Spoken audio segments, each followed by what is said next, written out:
नमस्कार बच्चों, मैं एक बार फिर से स्वागत करता हूं आपका तुम्हारे अपने चैनल राइट डायरेक्शन एकेडमी में। बेटा जैसे कि आप जानते हो हमारा चैप्टर चला हुआ है एपी में चला हुआ है बेटा एसिड फॉर्मूला। तो आज की लास्ट वीडियो है एपी की बेटा, और इसमें मैं 5 क्वेश्चन लेके आया हूँ वर्ड प्रॉब्लम से। ठीक है ना, बढ़िया क्वेश्चन है। चलो आओ देखते हैं इन क्वेश्चन को हम कैसे करेंगे। ठीक है ना, चलो आ जाओ। चलो भाई, हिम्मत नहीं हारनी है, बढ़ते रहना है। और भैया देखो, एसन फॉर्मूले पर बेस्ड फिर से क्वेश्चन हमारे सामने है। और देखो सबसे पहला क्वेश्चन आप देख रहे होंगे, अगर आपने एनसीईआरटी सॉल्व की होगी 10th क्लास की, बेटा ये उसमें भी है। ठीक है ना, ये क्वेश्चन उसमें भी है। और बेटा आओ इसे सॉल्व करते हैं। सबसे पहले बेटा मैं हमेशा बोलता हूं, अगर आपको किसी भी क्वेश्चन को सॉल्व करना है तो आप उसे पढ़ो समझो। अगर क्वेश्चन समझ आ जाता है तो बेटा आंसर अपने आप निकल कर आ जाता है। ठीक है ना, देखो बेटा ये कहता है कि 200 लॉग्स। अब ये क्या होता है बेटा, आपने ना अगर कभी गांव में देखा हो, जो ट्रैक्टर ट्रॉली होता है बेटा उसमें ना लक्कड़ भर के ले जाते हैं। ठीक है ना, तो ये जो लट्ठे होते हैं ना उनको ही बोलते हैं लॉग्स। और बेटा अगर आप उसमें पीछे से देखोगे तो आपको कुछ ऐसे दिखाई देंगे पीछे से भरे हुए, जैसे मैंने अभी यहाँ पर आपके सामने बना दिया। चलो जी आगे देखो। चलो मैं थोड़ा सा और ड्रॉ कर देता हूँ। ऐसे बेटा कुछ आपको दिखाई देंगे। फर्स्ट रो ये थी, सेकंड ये है। फिर इसके ऊपर आप देखोगे कम होते चले जाते हैं। ठीक है ना, ऐसे आपके पास कम होते चले जाएंगे।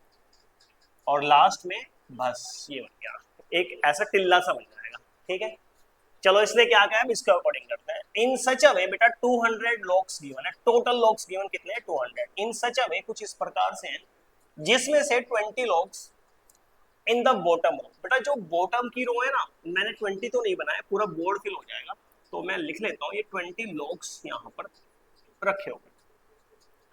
फिर इसने कहा उसकी जो नेक्स्ट रो है उसमें 19 है, मतलब कि जो नेक्स्ट रो थी बेटा इसमें कितने रखे हुए हैं? 19 रखे हुए हैं।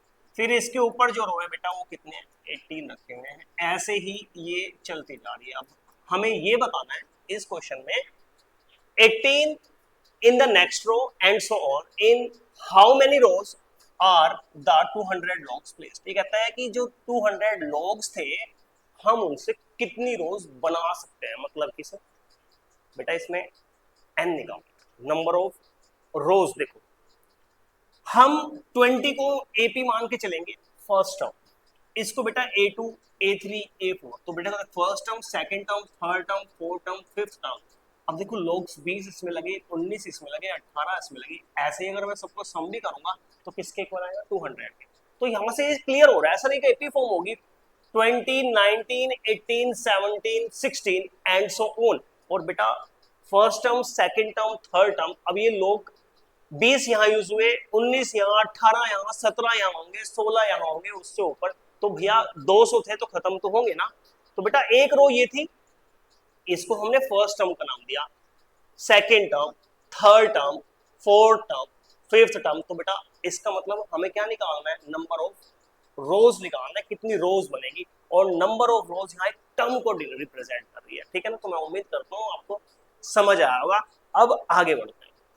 सर इसमें ना एक एपी फॉर्म हो रही है। सर इसमें बेटा एक एपी फॉर्म हो रही है। सबसे पहले आपके पास 20 लॉग्स थे, फिर 19 है, फिर 18 है, फिर 17 है और dash dash dash dash. Sir यहां से तो मैं फर्स्ट टर्म A1 लेकर सकता हूँ 20 को, बिल्कुल सही बात है बेटा। D1 निकालूंगा तो नेक्स्ट टर्म A2 में से माइनस कर देंगे A1, तो सर D आ जाएगा -1। सर लास्ट टर्म इसमें नहीं मालूम है, लेकिन उसने ऐसा टोटल लॉग्स दिए बेटा कितने? 200। कितने दिए हुए? 200। कितने दिए बेटा? 200। अब ध्यान से देखो, मेरे पास ए भी है, मेरे पास डी भी है, मेरे पास एस एन भी है। क्या मैं एस एन के फॉर्मूले से यहाँ से एन निकाल सकता हूँ? क्या मैं एस एन के फॉर्मूले से यहाँ एन निकाल सकता हूँ? हाँ बेटा निकाल सकता हूँ। आओ निकालते हैं, लगाते हैं बेटा इसमें एस एन का फॉर्मूला। और एस एन का फॉर्मूला आपके पास होता है S N equals to n/2 2a plus n-1 into D. S N कितना बेटा? 200 है, और plus equals to n/2 2a plus n-1 into D. बेटा 2 को मैं इधर शिफ्ट कर देता हूँ, 400 हो जाएगा इक्वल्स टू n। ये हो जाएगा बेटा 2a प्लस, मल्टीप्लाई करो, a की वैल्यू पुट कर दो। चलो ए की वैल्यू कितनी थी बेटा 20, जब 20 पुट करेंगे ना ये 40 हो जाएगा, प्लस n माइनस 1 और बेटा d कितनी है -1, 400 इक्वल्स टू n 40, बेटा इसकी मल्टीप्लाई करो -n हो जाएगा और +1 हो जाएगा। इसके बाद बेटा 400 इक्वल्स टू मल्टीप्लाई कर, चलो n को भी यही रखो, 40 + 1 41 हो जाएगा और -n, और सोल्व करेंगे बेटा 400 इक्वल्स टू मल्टीप्लाई 41n और -n²। चलो इसके बाद बेटा n² को इधर लाएंगे तो n², इसको भी इधर लाएंगे तो -41n और +400 और इक्वल्स टू, बेटा कांस्टेंट टर्म कैसी है, पॉजिटिव, कांस्टेंट टर्म कैसी है, पॉजिटिव है, तो 41 के ऐसे फैक्टर करने हैं, दो नंबर ऐसे सोचने हैं जिनका सम प्लस करके ही आ जाए।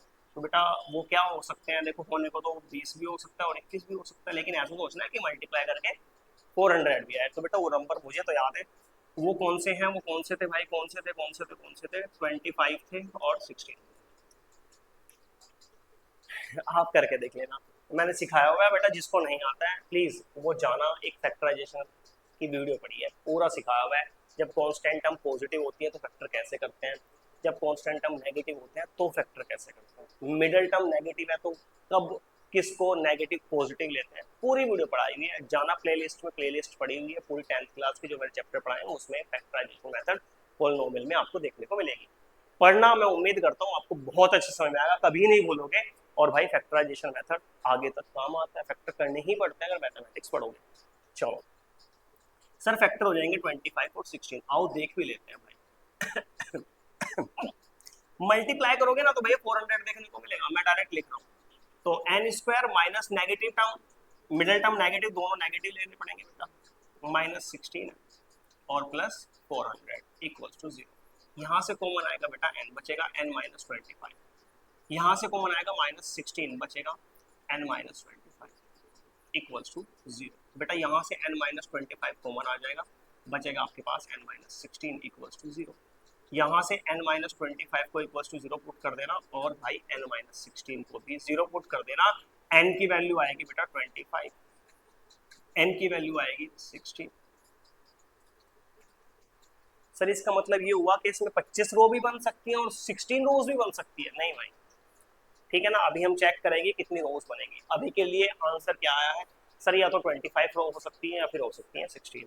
इसने अगर आगे हमसे पूछा है तो भैया ऐसे ही नहीं पूछा है, आपका कॉन्सेप्ट क्लियर करने के लिए इसने नेक्स्ट क्वेश्चन भी पूछा है, और तभी आपका कॉन्सेप्ट भी क्लियर होगा कि ऐसा क्यों हुआ, 2 नंबर क्यों आए। How many logs are there in the top of the row, ये कह रहा है कि जो सबसे ऊपर टॉप पे रो होगी उसमें कितने लॉग्स होंगे, ठीक है ना।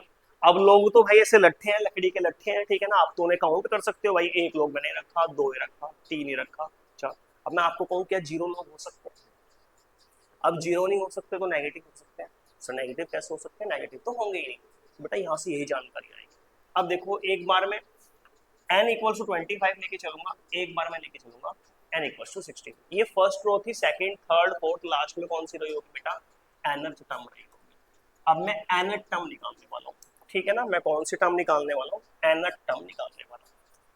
an equals to a plus n-1 into d when n equals to 25, कितना था भाई 25 था ना, 25 और 16, ये 25 पे निकालता हूँ।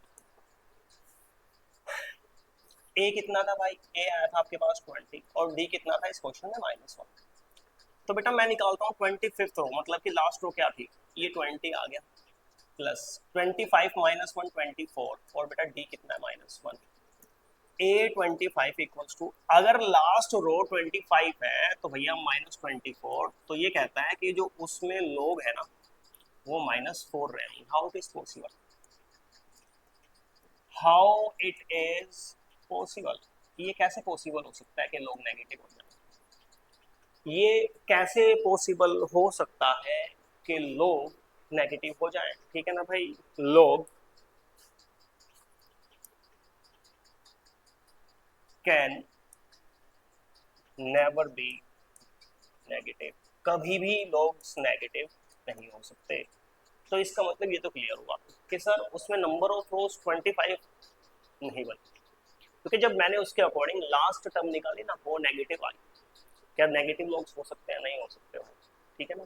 तो इतना क्लियर हो गया कि sir n equals to 16, n equals to 16 मतलब सर उसमें 16 रोज है। अगर उसमें 16 रोज हैं तो लास्ट वाली रोज में कितने लॉग्स रहे होंगे, लास्ट वाली रो में कितने लॉग रहे होंगे, लॉग्स रहे होंगे, ठीक है ना। अब हम उसे फाइंड करते हैं। तो a n equals to a plus n minus one into D. बेटा 16 इक्वल्स टू ए था 20 प्लस 16 माइनस वन 15 और माइनस वन डी की वैल्यू। तो बेटा 20 और माइनस 15 तो कितना आ जाएगा 5। तो ए 16 आपके पास बेटा लास्ट रो में 5 लॉग्स प्रेजेंट, ठीक है। बढ़िया क्वेश्चन, एनसीईआरटी का है वैसे तो, लेकिन क्वेश्चन बढ़िया है, ठीक है ना। चलो ये क्वेश्चन मैंने आपको करा दिया, ठीक है भाई, एक बार देख लेना, नोट कर लेना भाई।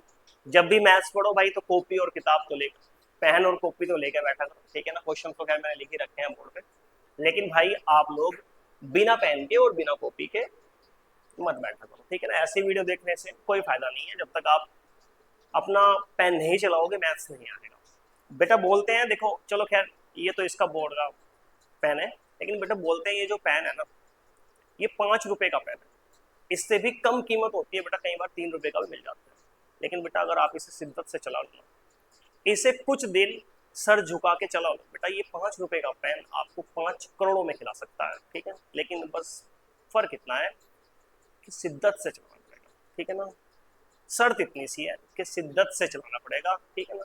कुछ दिन के लिए चला लो और भैया देखना कितना सम्मान मिलता है भाई। एक पढ़ाई ऐसी चीज है भाई जिससे आपको बेहद सम्मान मिलता है। देखो आप पढ़ो, आपके पढ़ने से बेटा आपके माता पिता भी खुश हो जाएंगे, आपके जो टीचर्स हैं स्कूल के वो भी खुश हो जाएंगे, और भाई अगर आप किसी से ट्यूशन पढ़ते हो तो भैया वो भी खुश हो जाएंगे। आपको क्लास में जो नहीं जानता था बेटा वो भी जानने लगेगा। देखो केवल आपके पढ़ने से आपका भी नाम होगा, आपके पेरेंट्स का भी नाम होगा, आपके टीचर्स का भी नाम होगा, भैया जहां से आपको डिग्री मिलेगी आपका स्कूल का उसका नाम तो होगा ही होगा। तो केवल आपके पढ़ने से इतने लोगों को अगर खुशी मिल सकती है तो भैया क्यों नहीं पढ़ते, पढ़ा करो यार, है ना, पढ़ा करो। चलो नेक्स्ट क्वेश्चन करते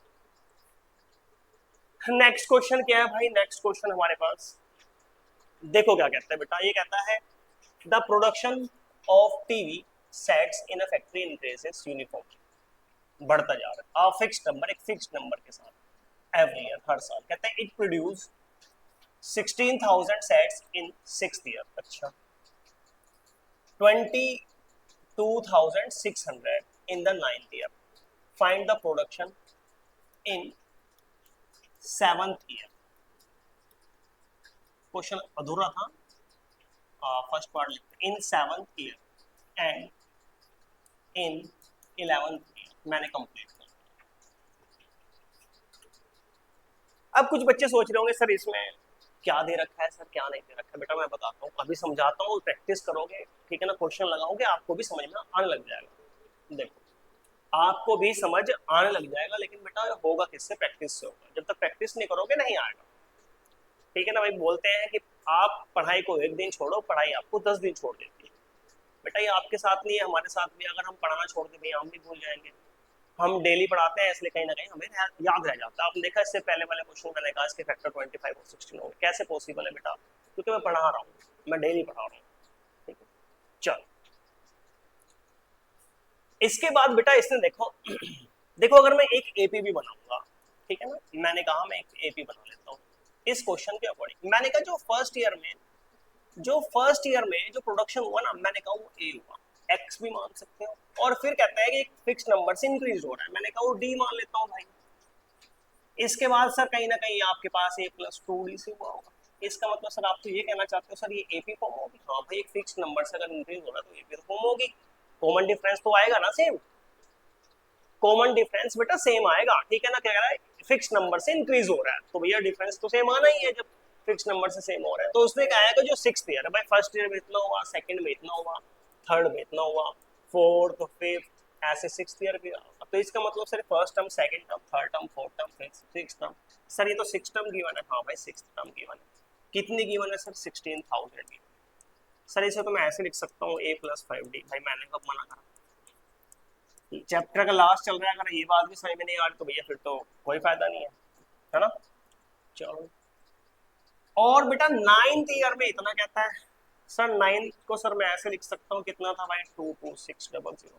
सर इसको लिख सकता हूँ मैं a plus 8d equals to 22600। इस इक्वेशन नंबर सेकंड मान सकते हैं। सर ये तो मैंने पहले भी पढ़ा था, पेयर ऑफ लीनियर इक्वेशन बन गई है। हाँ भाई बिल्कुल आप सही पहचान रहे हो। तो मैं सोल्व कर देता हूँ बेटा फर्स्ट और सेकंड इक्वेशन। फर्स्ट इक्वेशन है बेटा a plus 5d equals to 16,000। और बेटा एक इक्वेशन आपके पास a plus 8d equals to 22600। Sign change करेंगे भाई, ये आपको मालूम होना चाहिए। तब होगा बेटा जब हमने सब्ट्रैक्ट करी होंगी तब आएगा। जब आपके पास दोनों ए को एलिमिनेट कर रहे हैं, दोनों पॉजिटिव होते हैं, तो इसका मतलब हमें दोनों इक्वेशन को सब्ट्रैक्ट करना पड़ता है। मैंने सिखाया हुआ है, अभी के लिए मैंने सॉल्विंग फर्स्ट एंड सेकंड लिख दिया। तो आप देखोगे ये कैंसिल हो जाएगा। यहाँ बचेगा -3d इक्वल्स टू, यहाँ माइनस का बचेगा क्योंकि मुझे पता है 22,600 बड़ा है। चलो अब मैं इसे माइनस करके भी दिखा देता हूँ। कितना बेटा 16,000। तो आप देखोगे ये तो 0 आ जाएगा, ये भी 0, यहाँ 6 बचेगा, ये 6 बचेगा, 12 माइनस 6, ये तो हो जाएगा 0। तो इसका मतलब सर बचेगा 6600। इसे हटा दें। अब आप देखोगे बेटा माइनस से माइनस कैंसिल हो गया। डी की वैल्यू कितनी आ जाएगी सर, 6600 अपॉन 3। बेटा 3 से कैंसिल करोगे 2200। तो आप देखोगे डी आपके पास आ गया कितना, 2200। और जैसे हमारा डी आया ना, सांस में सांस आई कि सर कुछ तो आया है ना, मतलब हम सही अप्रोच कर रहे हैं। अच्छा देखो कहीं ना, एक बार कहीं ऐसा भी होता है, कुछ बच्चे जो सॉल्व करते हैं ना, सर डी ना यहाँ पर फ्रैक्शन में आ गया है ना, तो बच्चे सोचते हैं कहीं तो गलती हो, बच्चे सोचते हैं कहीं तो गलती। तो बेटा ऐसा नहीं है, डी फ्रैक्शन में भी आ सकता है, ठीक है ना, ऐसा बिल्कुल भी नहीं सोचना है। लेकिन हाँ एक आइडिया लग जाता है कि मैंने कुछ गलती जरूर की है, अगर यहाँ फ्रैक्शन सही नहीं बन रही है, ये डिवाइड नहीं हो रहा है, तो कुछ ऐसा। तो जैसे आप प्रैक्टिस करोगे तो वो बहुत फायदा देता है आपको। चलो बहुत ज्यादा उससे हेल्प मिलती है। अब मुझे ए निकालना है, तो बेटा डी इक्वल्स टू 2200 को मैं पुट कर देता हूँ। Put in equation first. First equation देख लो क्या है भाई, फर्स्ट इक्वेशन है a प्लस 5d और equals to 16,000। Sir a plus 5 की मल्टीप्लाई कर देते हैं किस में, d में, और इक्वल्स टू 16,000। बेटा इसमें मल्टीप्लाई करोगे ना जब, 0 0 5 2 10, 1 कैरी 5 2 10, बेटा 11,000। तो बेटा a कितना आ जाएगा यहाँ से, 16,000 में से माइनस कर देना 11,000, तो आपके पास बच जाएगा इक्वल्स टू कितना बचेगा भाई, 5,000।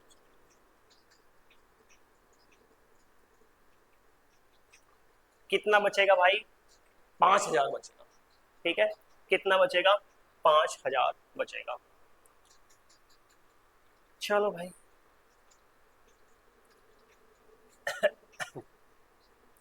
इसके बाद क्या करना है, मैंने ए भी निकाल लिया सर, मैंने डी भी निकाल लिया। अब देखो वो क्या कह रहा है भाई, कुछ प्रोडक्शन इसने इसमें यहाँ की, यहाँ की, यहाँ की, फिर यहाँ की, फिर यहाँ की, फिर यहाँ की।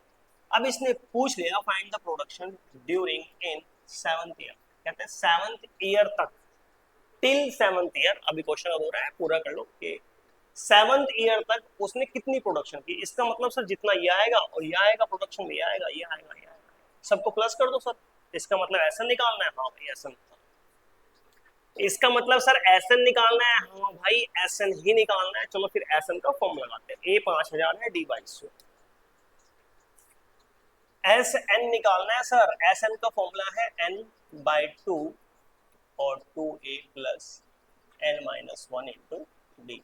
बेटा 7th ईयर में पूछ रहा है, 7th ईयर पर कितनी प्रोडक्ट हो गई। ए की वैल्यू कितनी आई थी भाई, अभी आई थी 5,000 प्लस n7 - 6, डी कितना था बेटा 2200। चलो 7/2 बेटा मल्टीप्लाई करेंगे, 5 2 10 और पहले से ही 3 0 प्लस 0 0 6 2 12, 1 कैरी 6 2 12 और ये आ गया। तो 7/2 प्लस कर लो भाई से 0 और 0 0, फिर 0 और 0 0, फिर 2 और 0 2, फिर 3 और 0 3 और 1 और 1 2। कैंसिल कर लो भाई, ये 2 से 1 टाइम्स, 2 1 2 और फिर इधर जाएगा तो 6 और 2 0, ऐसे कैसे। तो 7 × 1 1 6 0 0, यहाँ से 0 0, 7 6 42, 42, तो 2 आएगा भाई, 4 आ जाएगा कैरी, 7 1 जा 7 और प्लस 4 11, तो 1 कैरी 7 1 जा 7 और ये आ जाएगा भाई 2। इतना प्रोडक्शन कर दिया भाई उसने 7 साल तक, ठीक है। आप देखोगे मैंने इसमें दूसरा क्वेश्चन भी 11th ईयर का मैंने लिखा है, तो भैया आप S11 निकाले ना, आपको प्रोडक्शन आ जाएगा, ठीक है ना। और मैं इस क्वेश्चन को यहीं पर कर देता हूँ खत्म। भाई देख लिया करो, जब मैं कैलकुलेशन करता हूँ ना तो मेरे से कई बार ना कैलकुलेशन गलती हो जाती है, ठीक है ना। तो गलती का मतलब, गलत का मतलब ऐसे हो जाता है, ऊपर 18120 लिखा हुआ है, नीचे मैं 812 लिख देता हूँ, ठीक है ना। तो एक दो वीडियो में ऐसा हुआ है, देखो गलती हो जाती है, ठीक। कई बार है, जैसे कि एक वीडियो में मैंने देखा था, वहां लिखा हुआ था 2D = 14। अब माइंड में चलता है कि इसे कैंसिल हो जाएगा, तो मैंने भाई वहां लिख दिया 14/7 और D 2 ले आया, जबकि 7 था, ऐसा कुछ, ठीक है ना। तो अगर ऐसी गलती हो जाए तो आप उसे सही करके क्वेश्चन को पढ़ लिया करो। वैसे मैं कोशिश करूंगा कि भैया ना हो, मैं एक छोटा सा अध्यापक हूं, इसलिए कोशिश करूंगा गलती ना, लेकिन फिर भी अगर हो जाए तो भैया आप उसे सही करके क्वेश्चन को सही कर लेना और आगे बढ़ते हैं। अब देखते हैं नेक्स्ट क्वेश्चन कौन सा है भाई। नेक्स्ट क्वेश्चन आपके पास क्या है भाई? नेक्स्ट क्वेश्चन है spiral is made up of successive semi circles. अच्छा देखो भाई कि स्पाइरल, आपने स्पाइरल देखा होगा, कुछ ऐसा करके चलता है, ये ऐसे करके चलता है, ठीक है ठीक है। इसने कहा बेटा सक्सेसिव सेमी सर्कल्स, देखो आप सेमी सर्कल ही बनता है बेटा, यहाँ से यहाँ तक, ठीक है। फिर आप देखोगे यहाँ से यहाँ तक का, इसकी रेडियस अलग थी, इसकी रेडियस अलग है, ठीक है ना, ऐसा कुछ करके, या सेंटर आप इसका ये मान लो, ठीक है ना। यहाँ से इसकी रेडियस ये है, इसकी रेडियस बढ़ गई है, फिर इसकी रेडियस और बढ़ जाएगी, फिर इसकी रेडियस और बढ़ जाएगी, फिर इसकी रेडियस, सबकी अलग अलग रेडियस है। ऐसे ही आपको कंसेक्यूटिव 13 सर्कल इस क्वेश्चन में दिए होंगे, याद आ गया, एनसीईआरटी का क्वेश्चन, ये सेमी सर्कल्स। अब इसने पूछा क्या है, इसने कहा है with centres alternate at A and B starting with centre A of radius 0.5।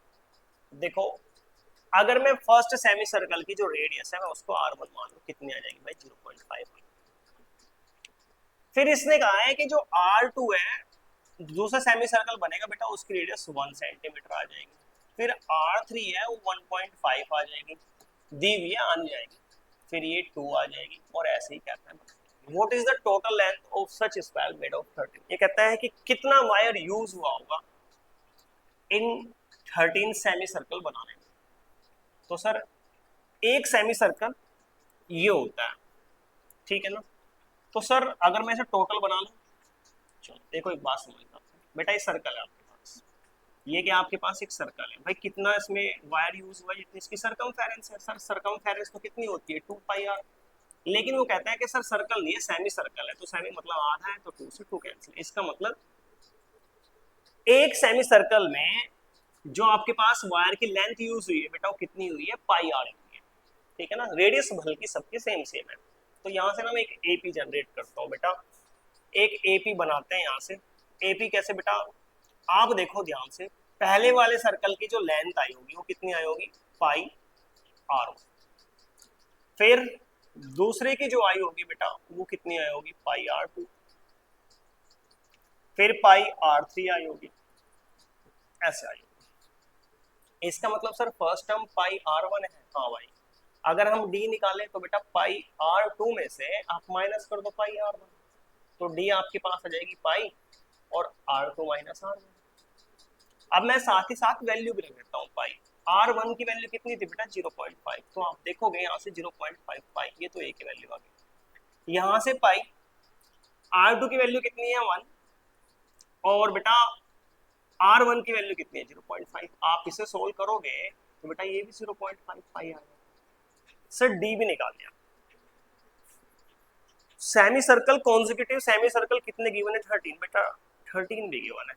इसने कहा है कि टोटल लेंथ बताओ, टोटल लेंथ बताओ कितने निकलेगी। तो बेटा इसका मतलब पता क्या है, इसका मतलब ये है कि ये पूछ रहा है कि ये यूज हुआ, फिर ये यूज हुआ, फिर ये, तो इसका मतलब है सम निकालना है। अच्छा सर ऐसा निकालना है, ऐसा n/2 और 2a + n - 1a, हम इस फॉर्मूले का यूज करेंगे। अच्छा आपको ये तो समझ में आया होगा ना भाई, मैंने ये सेमी सर्कल था तो इसलिए लेंथ, जो लेंथ होगी, ठीक है ना, लेंथ होगी वो कितनी हो जाएगी, पाई आर हो जाएगी, ठीक है ना, उसी के हेल्प से मैंने केपी बनाई है। ये बात आपको समझ में आएगी, सरकमफेरेंस का हाफ कर दिया, वो इसलिए कर दिया तो सेमी सर्कल। अब मुझे इस फॉर्मूले को यूज करना है और भाई मुझे एसएम निकाल देना, सम निकाल देना। अब आप देखो एन भी हमारे पास है, ए भी हमारे पास है, डी भी हमारे पास है, बस कैलकुलेशन करनी है हमें भाई। चलो कर देते हैं अब कैलकुलेशन। एस 13 इक्वल्स टू 13/2 और बेटा 2, ए कितना आया था सर, ए ये रहा था 0.055। इधर से हटा देता हूँ भाई, ये तो चीज आपको समझ में आ गई थी, ठीक है। चलो प्लस एन कितना बेटा 13, 13 माइनस 1 12 और डी भी कितना है सर 0.55। तो बेटा एस 13 निकाल रहा हूँ 13/2। आप ध्यान से देखो 0.5 इसमें भी 0.55 इसमें भी, कॉमन ले लो, 0.55 कॉमन रख दिया। यहाँ बचेगा सर 2 और प्लस यहाँ बचेगा 12। सर ये आ जाएगा 13 इंटू 0.55/2 और अगर इसको प्लस करेंगे तो 40, बेटा 2 से 7 टाइम्स चला जाएगा, तो इक्वल्स टू 13 इंटू 0.5 और इंटू पाई की वैल्यू अगर 22/7 पुट कर दें तो 7 से 7 कट जाएगा। सर पॉइंट हटा के अगर मैं नीचे 10 लगा दूँ, 5 से 1 टाइम्स और ये 2 टाइम्स और 2 से ये 11 टाइम्स, सर 11 बचा एक तो और साथ ही बचा 30। सर 11 3 जा 33, 3 कह रहे 11 1 जा 11 और प्लस 3 143। बेटा इतना सेंटीमीटर में था ना, तो 143 सेंटीमीटर लेंथ जो है वायर की हमारे पास आ गई है, ठीक है भाई। तो जो आपके पास टोटल लेंथ है हमारे पास, टोटल लेंथ ऑफ वायर वो कितनी है बेटा 143 सेंटीमीटर। और भैया इस क्वेश्चन को भी हमने किया समाप्त। चलो एनसीईआरटी का क्वेश्चन है बेटा, ये भी बढ़िया क्वेश्चन है। चलो भाई मैं उम्मीद करता हूँ ये क्वेश्चन भी आपको समझ आया होगा, ठीक है भाई, नोट करो और आगे बढ़ते हैं।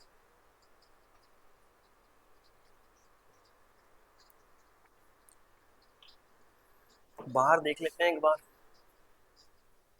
मौसम भैया आज भी सुहाना है, बारिश बारिश हो रही है रिमझिम रिमझिम।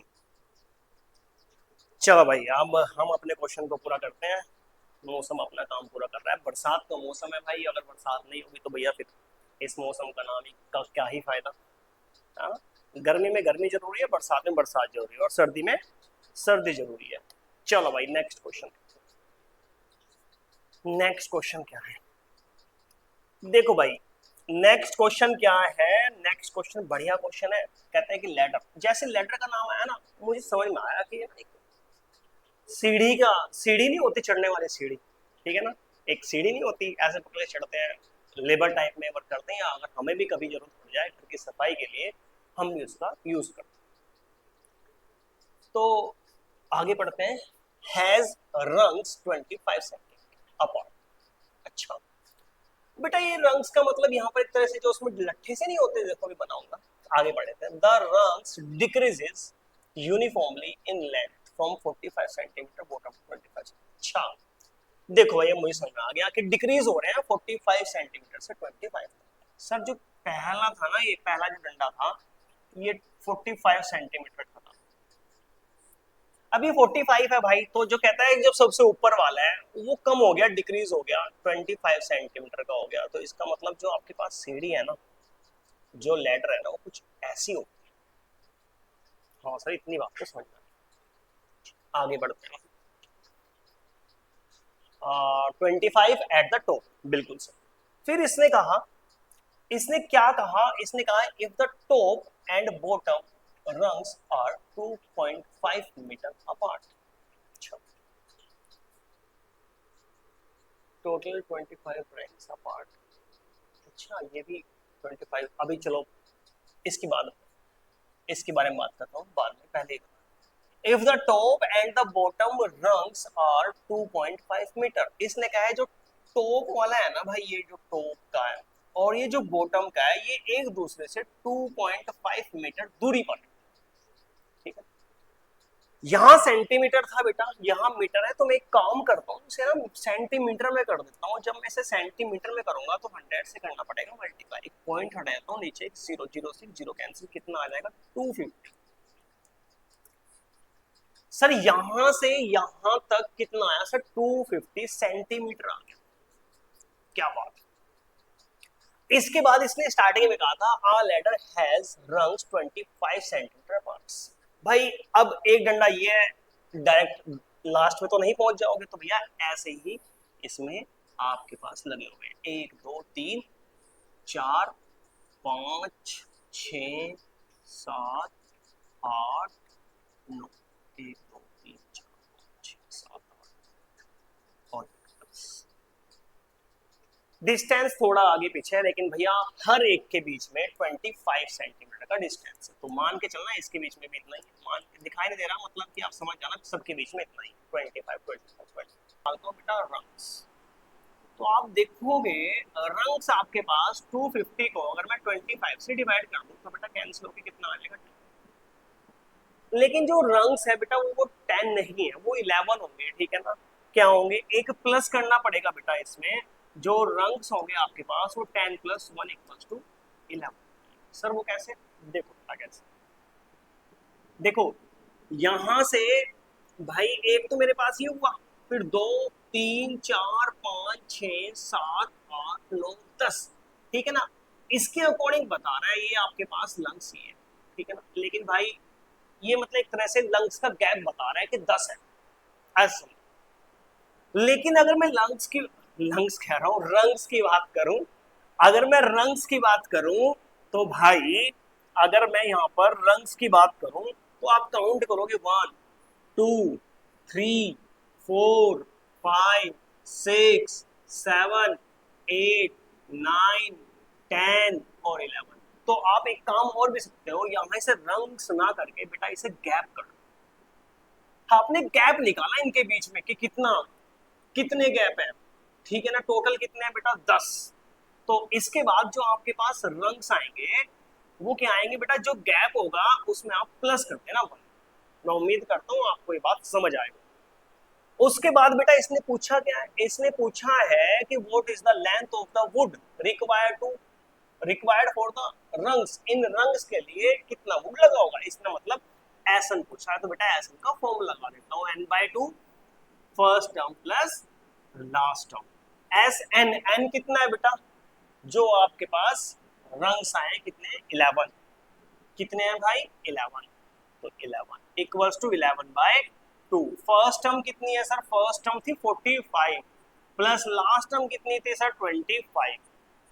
इसके बाद बेटा S11 आपके पास रहेगा 11/2 और इनको कर दो प्लस, ये हो जाएगा आपके पास 70। बेटा कैंसिल करोगे 35 और 11 5 55 और 11 3 385, ये आ गया, ठीक है। उम्मीद करता हूँ ये क्वेश्चन आपको समझ आया होगा। चलो नेक्स्ट क्या कहता है बेटा, नेक्स्ट कहता है the houses of a row in a colony, एक कॉलोनी में हाउसेस है भाई और एक रो में है कॉन्जिक्यूटिवली फ्रॉम 1 to 49। तो बेटा ऐसे है 1, उनके नाम लिखे हुए हैं ऐसे 4 5, और भाई आप देखोगे तो ये भी बन गई, और ऐसे ही चलते चलते चलते चलते लास्ट कहाँ तक है बेटा 49, इससे पहले 48 भी रहा होगा। Show that there is a value of x, बीच में एक घर है x, उसको उसने नाम दे दिया x, और ये आपको बताना है।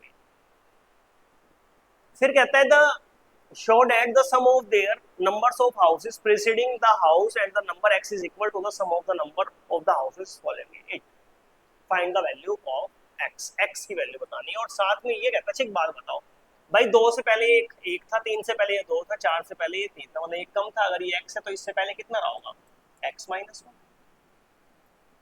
ये कहता है कि अगर मैं इन सब का सम निकालूं, ये कहता है अगर मैं इन सब का सम निकालूं, तो फिर कहता है अगर मैं इनसे आगे वालों को सम निकालूं, मैंने कहा इसको मैं नाम देता हूं S1, इसको नाम देता हूं S2। बेटा अकॉर्डिंग टू क्वेश्चन S1 और S2 आपस में इक्वल है, देखो इसने कहा है, इसने बात कही है, the houses preceding the houses number x is equal to the sum of the number of the houses following it. ऐसा क्वेश्चन निकाला है। अब मुझे क्या करना है, मुझे ये करना है, मुझे S1 निकालना है। सर S1 कैसे निकालूंगा सर? भाई n/2 के फॉर्मूले से, 2a plus n minus 1 into D. Sir मुझे तो आप देखो यहाँ लास्ट टर्म कितनी है, x माइनस 1, ये तो Sn का फॉर्मूला, अगर यहाँ n है, ये n है, ठीक है ना। अब इस Sn को मैंने एक तरह से इस नाम दे दिया S1, तो मैं इसको S1 लिख रहा हूँ भाई, जबकि n यहाँ कितना है आपके पास, x माइनस 1।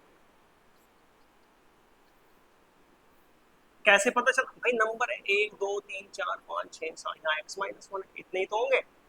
चलो 2a, a कितना है सर? यहाँ 1 है, तो 2 ही आ जाएगा, प्लस n माइनस 1 मतलब कि x माइनस 1 और माइनस 1, और d कितना है भाई? दोनों का डिफरेंस, तो दो में से माइनस करेंगे एक, तो भी कितना आएगा भाई? 1, तो d भी कितना है? 1, लिखने की जरूरत नहीं।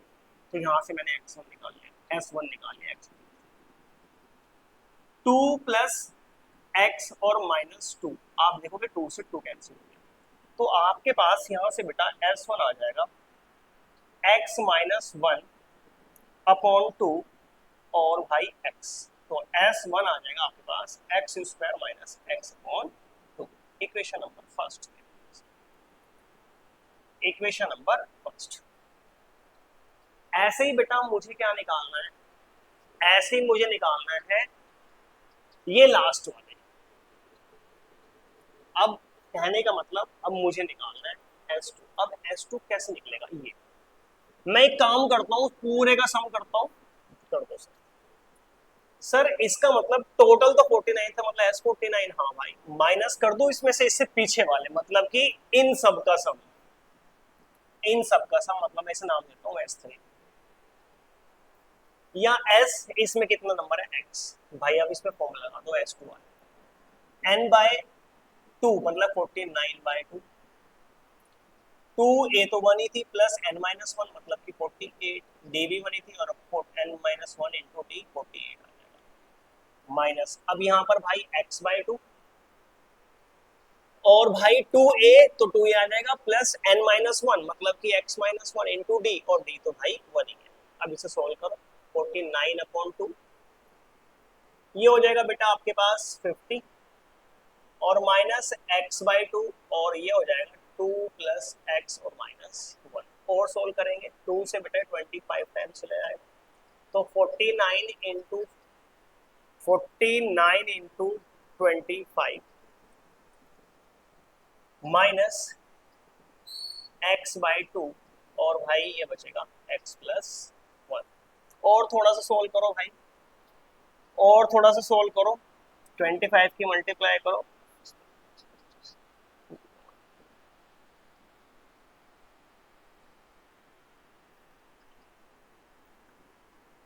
चलो भाई मल्टीप्लाई कर लो भाई, इसकी गलती ना हो जाए बस। 5 5 सा 45, 4 5 4 सा 20, 18 1 कैरी और प्लस, तो बेटा 5 आ जाएगा, 8 4 12 9 और 10, ये आ जाएगा 1 2। अच्छा, इसके बाद बेटा माइनस, मर्जी है मल्टीप्लाई कर लो भाई से, या ना भी करो, ऐसे रखो x प्लस और अपॉन, ये आ गया आपके पास S2, इक्वेशन नंबर 7। अब मुझे क्या करना है sir, according to question S1 और इक्वल लेके चलना है S2 को। अब देखो S1 क्या था बेटा, S1 था x square minus x upon 2 और इक्वल्स टू, और इधर है आपके पास S2 1 2 2 5 1 2 2 5 माइनस x/2 और x प्लस 1, बस ये चेक कर लो एक बार, ये सही है, हाँ सही। और यहाँ से सोल्व करेंगे और x निकाल,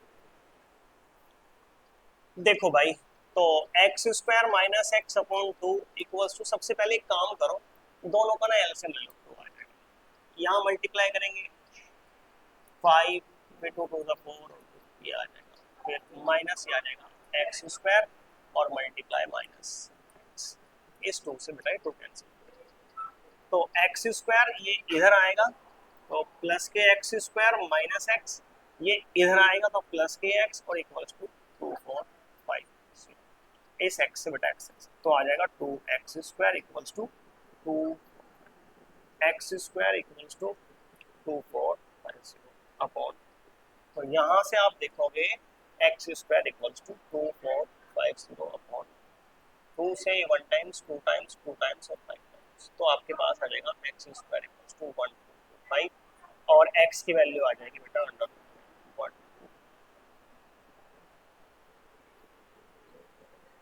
तो देखो भाई 1 2 2 5 आ गया आपके पास।